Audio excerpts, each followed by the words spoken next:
Hi everyone, welcome to the third video of our game creation. So as I said, in this video we are gonna cover some game graphics and how do we render it on the screen. So before that, let me get started to see what we have built till now.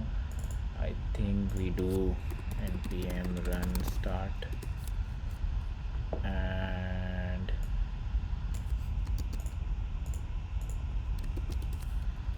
okay, so yeah, we see an empty screen. So I personally want a screen with a background where our game will be displayed. So let us go ahead and make some additions. So yeah, in our head we need, these are basic HTML settings that we don't need to go in detail that much.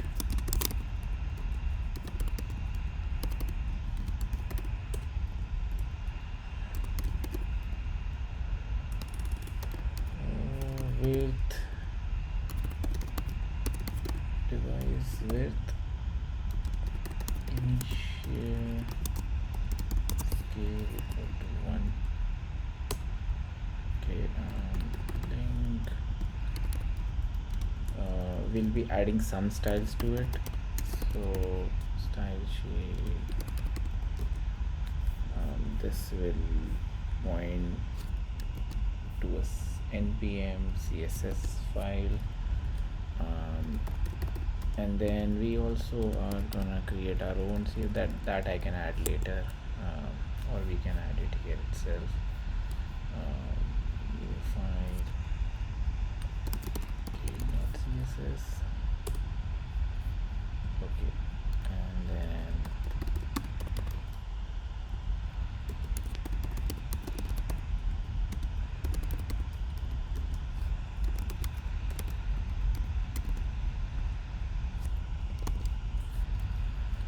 okay, and then head is done. Now we need body, where we are gonna place our game screen.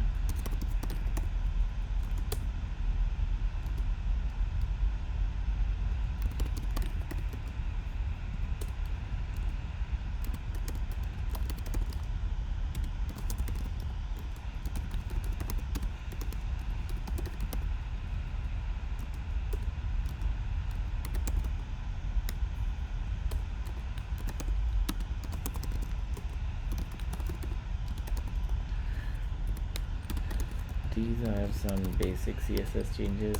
We don't need to go into detail. If it's not there, it's fine, but I would like to add these so that if a person is playing on different device sizes, the experience is same.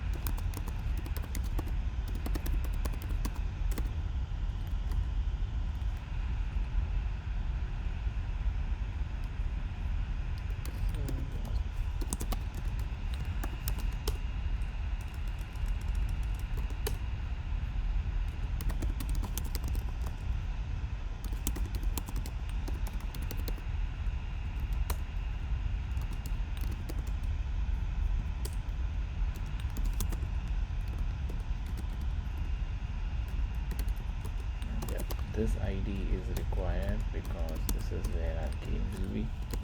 Let's see if we see any error. Okay, so we see the text here. Okay, we don't see any errors, so that's good. Now we'll go ahead to our I think we added main.js. Yes, so in main.js will just, because we already have imported Kaboom, this should work. So we'll have global.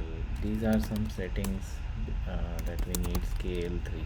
So scale is just relative to our game map. So I'm gonna go into detail in the next video when we create our game map.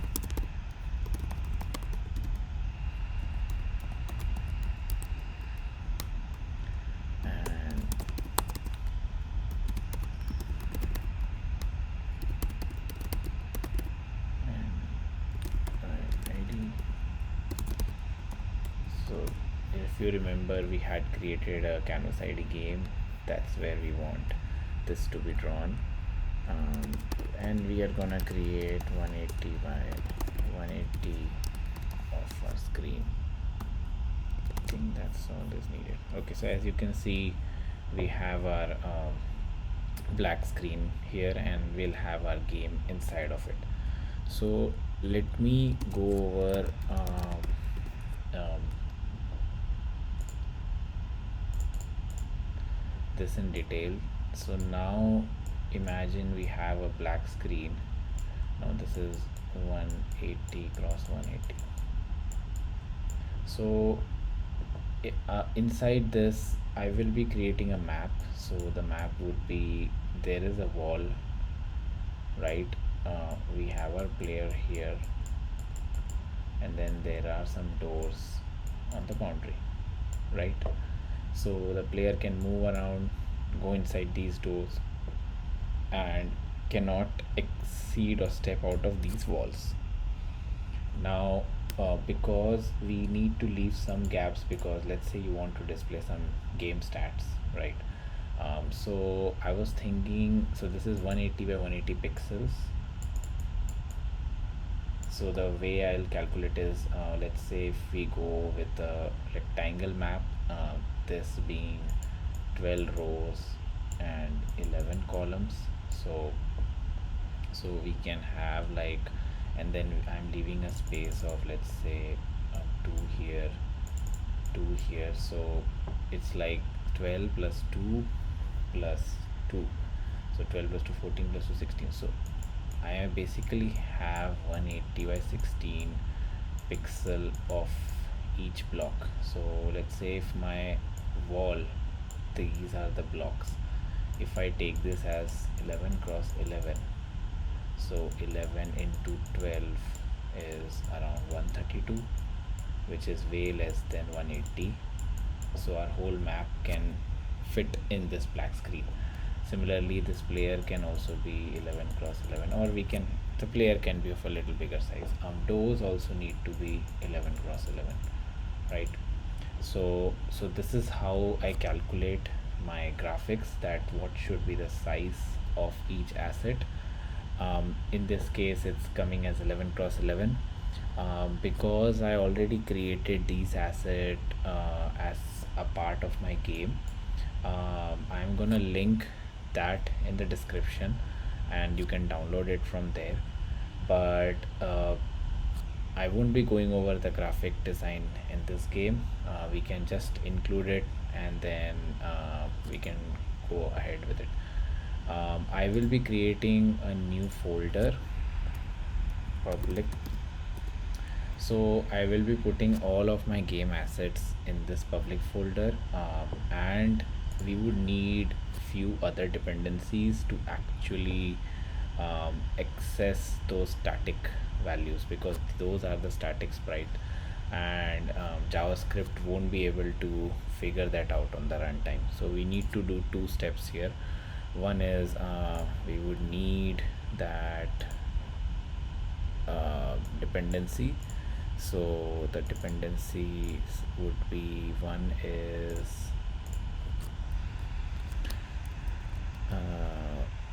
parcel plugin easy. Yeah, this is the one. We just copy paste here. Let me get out of here. Okay, and the other one is parcel plugin static files copy. Yeah, this is the one. Both of these are required, and then once this is done, we need to add few other things to our folder, which is one is we need our static files, and we need to specify static path public. So what this specifies is any file that is in the public folder, just parcel them and then make it available for our JavaScript file to get used. Okay, let me down copy paste the files.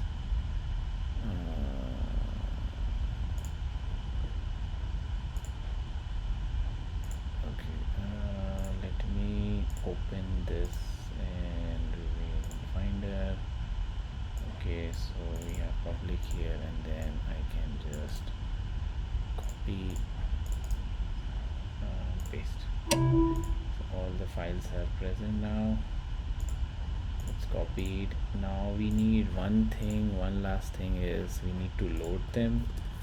So load Sprite, let's say player hero.png. Let's just do this and then run and see if our game works fine or not. So it's building, it's done. Let's go here.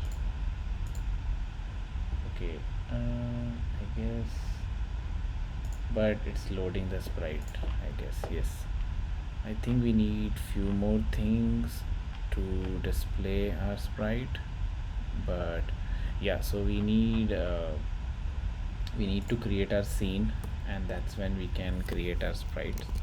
So maybe I can cover that, or maybe I can cover in this video. So basically the way it works is,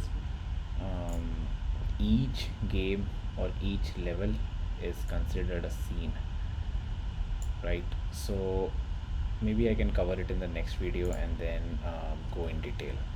But yeah, that's all for this video. Stay tuned, guys.